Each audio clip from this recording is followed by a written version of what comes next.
সামাজিক যোগাযোগ মাধ্যমে ছড়িয়ে পড়েছে সাবেক স্বরাষ্ট্র প্রতিমন্ত্রী সোহেল তাজের বাগদানের ভিডিও।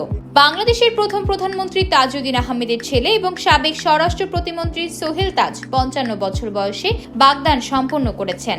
গত ২৯ ডিসেম্বর একটি ফিটনেস সেন্টারে বিশেষ মুহূর্তে আংটি বদল করেন সোহেল তাজ।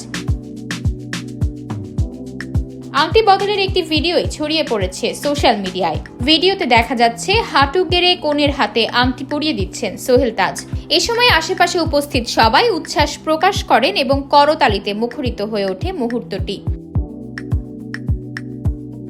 জানা গেছে, কনে আয়রন গার্ল খ্যাত শিমু সোহেল তাজের ইন্সপায়ার ফিটনেস সেন্টারের একজন ট্রেইনার। দীর্ঘদিন ধরে ফিটনেস নিয়ে কাজ করা সোহেল তাজের ব্যক্তি জীবনের সঙ্গে এই বিশেষ অধ্যায় এবার জড়িয়ে গেল ইন্সপায়ার ফিটনেস সেন্টারের স্মৃতিতে।